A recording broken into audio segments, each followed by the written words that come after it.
Okay, today I'm showing the process of birdshot and buckshot, how we do the whole mixing thing.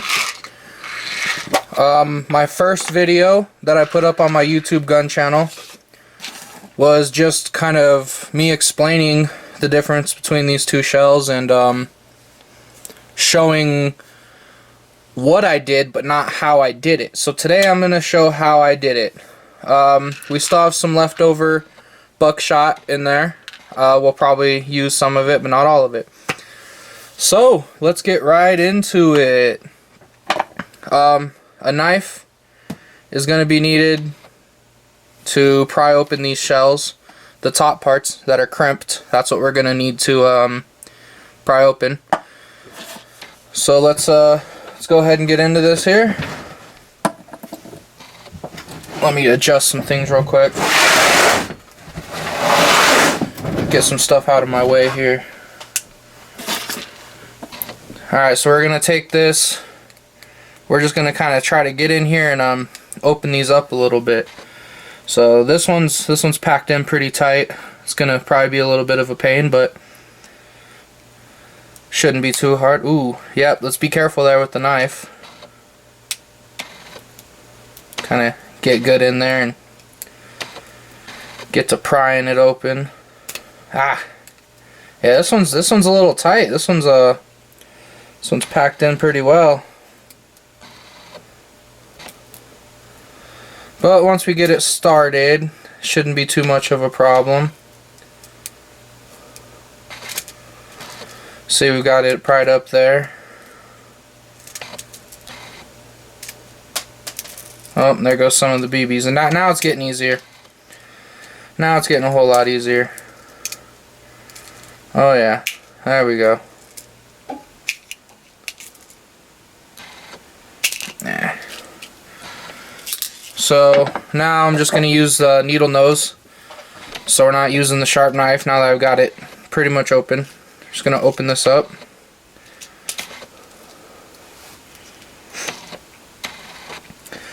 It's a lovely Friday, I guess, for me. It's snowing outside up here in northern Arizona. So I'm hoping to be able to go out shooting tomorrow, but if it snows too much, it's not likely that I'll be going shooting.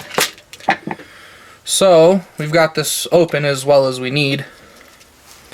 There's the inside. Some of the BBs just came out. Pellets, if you will. Let me get those up off of my little nightstand here. I'm not gonna be that easy. So yeah, so there's birdshot, little pellets as we talked about before. I'm just gonna go ahead and pour them out. So I guess real quick what I wanted to do as well is kind of explain how a shotgun shell works.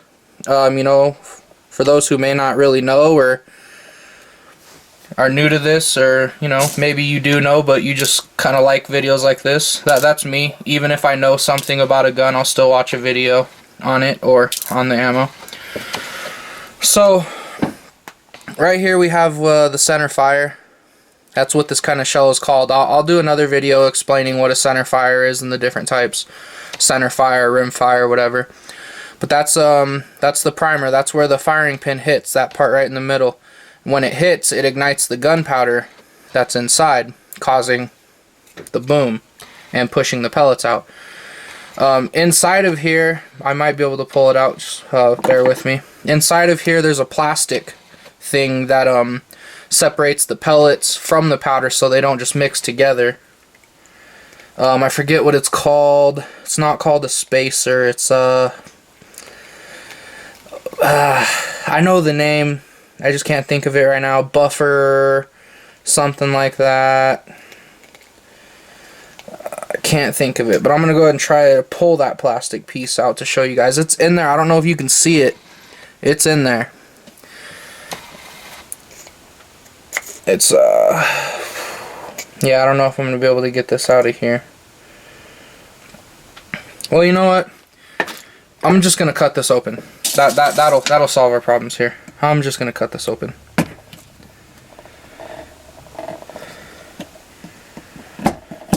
I was gonna make this another blank, but yeah, oh well. Life goes on and then we die, so it's one of my favorite sayings. So yeah. Still doesn't want to let me pull it out. Well, there it is. There's the plastic piece. Ah, here it comes. There we go. There's the plastic piece. It, ooh. Ah, I love the smell of gunpowder even when it's not lit. There's gunpowder down in there. As I said, this kind of, you know, the birdshot sits in here, inside the shell. And, you can actually pour out the gunpowder. Me and my buddies, something we did when we were just bored is we'd open up a shotgun shell like this, pour everything out. We'd go outside and we'd pour the gunpowder onto like a cylinder block or something and just light it on fire. You know, we'd draw little patterns and whatever and light it on fire. So I'm going to go ahead and just pour some of that out.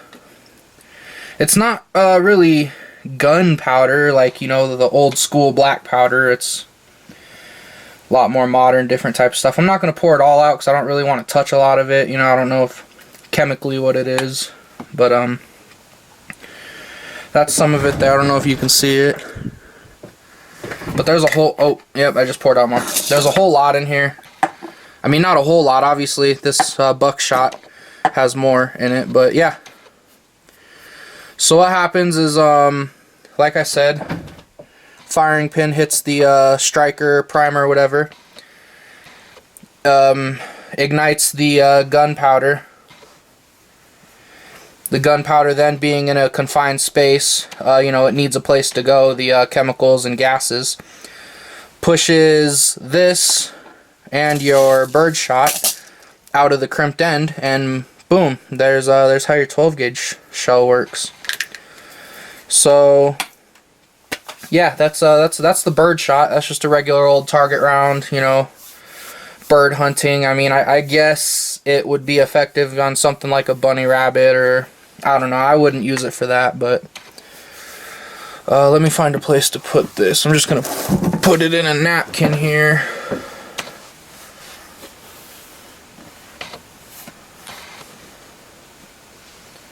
Get all that cleaned up. Alright. Now, we're going to open up this 12 gauge buckshot. This is a double-aught buckshot, 2 3/4 inch. When it comes to shells, you've got 2 3/4 inch, you've got 3 inch, and you've got 3.5 inch. Let me see, I've got a 3 inch right here. You can tell not much of a difference in length, but a little bit. This is a 3 inch buckshot. It is a I can't tell. Yeah, I can't tell what if it's double-aught, triple-aught, what it is, but that's what it is. Yeah, so there's the different lengths. My shotgun, being a Remington 870 tactical, it shoots both 3 inch and 2 3/4 inch, but it will not shoot 3.5 inch. There's some 12 gauges that do shoot There's some 12 gauges that do shoot 3.5, but my gun is not one of those, which isn't a big deal to me. I still do a great deal amount of damage, and it's still a great deal of fun. I have these transparent shotgun shells. Let me get a couple out. Hold on real quick. Grabbing my big ol' ammo box here. And of course they're on the bottom. Oh, and you know what? I'll grab out a slug too while I'm at it. So here we have, these are some, I don't know. This is buckshot. I'll be able to tell by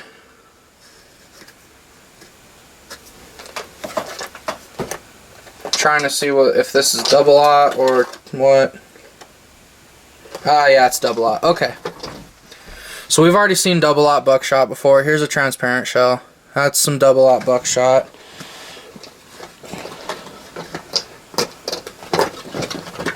Here is a slug. This is a 3 inch shell, and it's a slug. So instead of having these pellets, it has just like a really big bullet. That is one big bullet right there, 3-inch.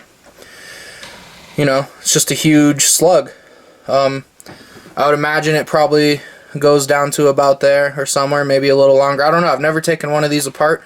I don't want to, because this is a real damage maker. This will do some damage to.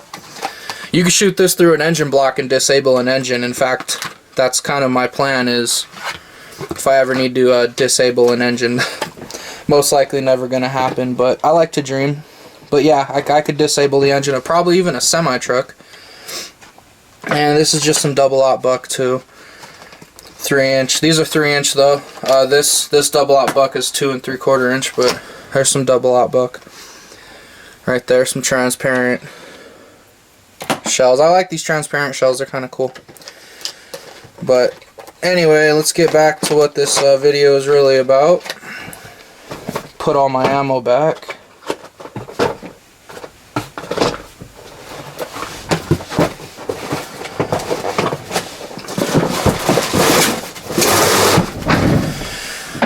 Alright. Oh, there's still some gunpowder. How lovely. Oh well, I'll deal with it later. So, now we're going to open up this one. This one should be a little bit easier. It's not as tight as that one was. So, and we're not going to cut this one. We're going to use it. Yeah, this one's a little easier. There we go. So really all you're doing is just uncrimping these ends. And then you just crimp them back in once you're done.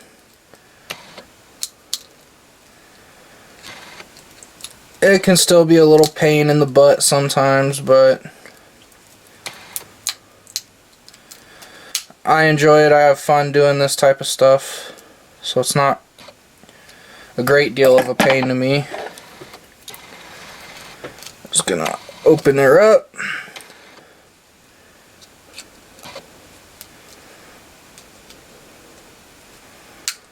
And you actually do want to be careful. You can see right here I've cut this one on accident. You do want to be careful if you you know, you don't want these shells to be loose once you put them back together, because then your you know, your shot could fall out before you even get a chance to shoot it. If it falls out while in the barrel, you know, that could create some kind of hazards and safety issues. So you want to make sure that you're not really damaging this crimped end. You can see there it's kind of split, but I'm not too worried about it. I think I can be able to get it back together well enough that it shouldn't hurt anything. So as we talked about in the other video, the first time I ever opened up one of these shells, I was surprised to find these seed things. That's just what I call them. They're probably not seeds, but they're plastic. And I'll actually demonstrate how I broke one apart with these pliers before. They just break right apart. I don't know, maybe I shouldn't be breaking them apart. I don't know, they might have, I don't know what they are, but they're there. They're at the top of every one of these shells I've opened up, so I've been putting them back at the top. There comes some some double-aught buck. Now, I've already showed this in the last video, but you can see the difference in a double-aught and a number 4. Good difference right there. I'd say this is about the size, this number 4 buckshot is probably about the size of a 22 round, or maybe a 25 ACP. I'd say this is about the size of a 380, or I wouldn't quite say 9mm, maybe in diameter, but it's about the size of a 380. In fact, I can just grab a 380 round.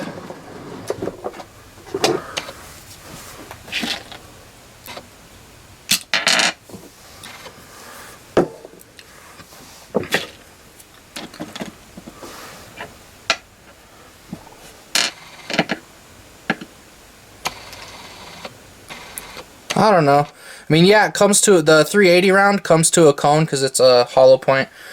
But I would say in general, yeah, it's about the same size as a 380 round, so That's what I would say. So, you know, there's 1, 2, 3, 4, 5, 6, 7, 8, 9, 10, 11 pellets fell out of that shell. So this is like getting hit with 11 .380 rounds. Not fun. Not fun. Alright. So inside of this shell, same thing. It's got one of these plastic things. Sits in there like that. Buckshot, whatever, your bird shot, whatever, goes, you know, fits down in there. That's how that works.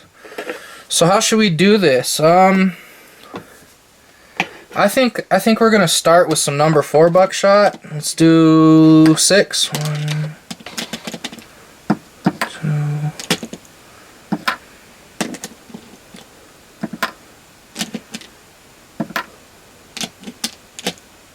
So there's 6 down in there. Probably can't see it, but they're down in there. Then we're gonna pack that with some bird shot. Now this is what I like to do. Let me grab a piece of paper. Nah, that's too thick. I use a cone. I make a cone out of paper. I don't have any paper right here right now. How am I gonna do this? I guess I can just use this piece of paper, even though it's kind of an important piece of paper. Usually I would tear off just a little section and use just a little cone, but we'll just make one big cone and hope that that'll work well enough, because I don't want to rip this paper.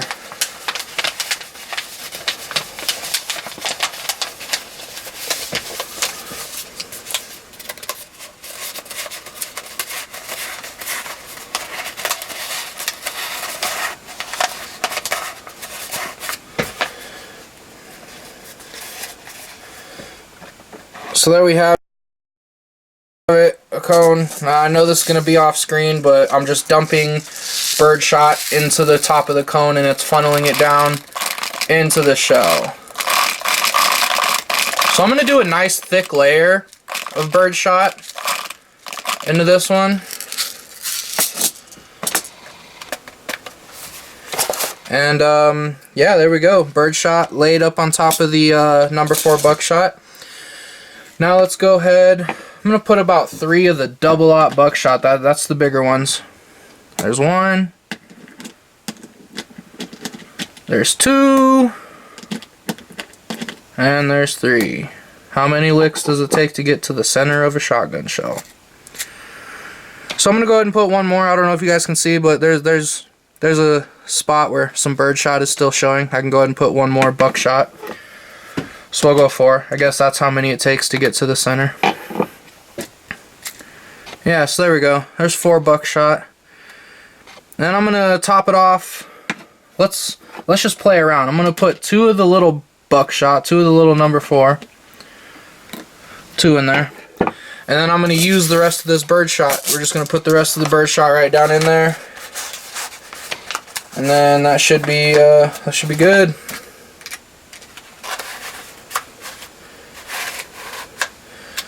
I guess I just need to make one of these funnels that I can use all the time instead of having to remake them all the time. I threw the last one away from the one I did this last time. I guess I don't always completely think things through efficiently. So once again, I've got the funnel down in the shell. I'm just pouring the bird shot into the top, funneling it down in there. And there you have it. Bird shot on top of everything else.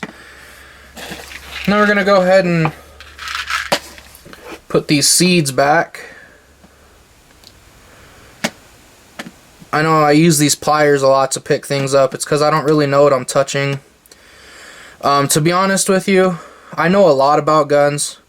I take a lot of pride in my guns, and I take a lot of pride in knowing, you know, basic and a little, you know, some advanced things. But I don't know everything. You know, I feel that no matter who you are, you know, how many guns you have, how long you've had them, I feel that everybody can always learn something new. You know, whether you got a military background, police background, you know, whatever. I feel that there's not one person that knows everything. So I'll be the first to admit that I don't know everything. And one thing that I don't know is what these are, these seed things, what they're made of, what they're for. I don't know. I flat out do not know. So yeah, I handle them with care, and I don't like to touch them a lot because I don't know what they are. So yeah, I learn new stuff every day. I'm always on YouTube looking at videos of other people doing stuff. Just yesterday, I learned how to paint the engravings on your gun. So like on a standard Glock pistol, on any Glock pistol, on the right side, no, I'm sorry, on the left side of your slide on a Glock pistol, it has the Glock symbol. It has the model number, whether it's a Glock 26, a Glock 30, a Glock 19, whatever. It has the model number, and then it has the caliber, and then it says Austria or USA, depending on where it was made. Most Glocks are made in Austria, but they're starting to make them in the US, down in Georgia. And it's engraved into the side of the pistol, all Glock pistols. And it's just engraved, it's just black, matches the slide. But just yesterday I learned how to paint those, whatever color you want. Paint the engravings, you know, customize it yourself. Woo! Customize it right now. Oh, man. Well, there goes the lock on my knife. But anyway, I learned how to paint that, and so you can get the white lettering to contrast your black slide. And my buddy down in Tucson has a Glock, and I sent him over the video of what I saw, and he was all excited. He's like, oh man, you know, I'm gonna do that to my Glock. Heck yeah, that's cool. And it's pretty awesome. You know, it's cool to customize your Glock and personalize it to you. And so I just learned that yesterday, you know, and I know quite a bit about Glock, and I didn't know that. I didn't know how to paint the engravings like that. I just learned it yesterday, so, you know, you can learn something new every day. And in fact, like I said earlier, how I watch videos that I already know stuff about. I already know the basics of how to, you know, properly aim and shoot your gun, but I watched 4 or 5 different videos on it today just cause I was bored, had nothing better to do. So anyway, enough with me ranting and raving about stuff. This shell looks a little messed up. Like I said, there's the part that was cut. It didn't want to fold in correctly because it was cut on accident. So, but I don't know, it's working. But yeah, there's a complete shell. There's finished. This one can go right along with the other 4 that I did the other day. And there we have it, man. Those look good. I won't be able to use this as a blank, so maybe I'll go outside and light the gunpowder on fire or something, just out of boredom. But yeah, there you have it. AZ Gun Fanatic building some home defense rounds. I'm hoping to go shooting tomorrow. If I go shooting tomorrow, I'm going to demonstrate how these rounds work and what they look like. I'm going to shoot a couple paper targets. And I think we're going to go ahead and blow up an Xbox, an old Xbox 360 that no longer works. So we'll use a couple of these shells. I think I'm only going to shoot 2 of them. I really want to keep these for self-defense, home defense. You know, they go in my 12 gauge. These are my main home defense rounds that I use for home defense. These are what stay in my 12 gauge, you know, all the time. For, you know, in case I ever need to pick it up and defend myself and my family. So yeah. So I don't want to shoot a whole lot of them. I'm probably only going to shoot 2. I might shoot this goofy one just to get it out of the way. And it's only goofy because it's the one that was cut on accident and whatever. But yeah, so hopefully we're going to blow up an Xbox 360, and I'll just demonstrate how these work, and you know what the pattern will look like and whatnot. So I hope you guys enjoyed this video. It was probably a little long and I probably talked a little too much, but oh well. So yeah, there you go. Thank you. If you guys have any questions, let me know. And if anybody wants to try to do this, please just be very careful. You know, I know people aren't stupid, you know, some people are, but I feel like a lot of people that are going to watch this video are mostly my friends and family, and I know my friends and family aren't that stupid, but I would feel bad if I heard that, you know, someone tried to do this and cut their hand or messed up a shell and shot it and blew their shotgun up or something. So just be careful. Do a little bit of research, you know, before you go in doing these type of mods. You know, I'm not a professional, but I know what I'm doing for the most part. So anyway, like I said, thank you for watching. Hope you enjoyed the video, and I'm out.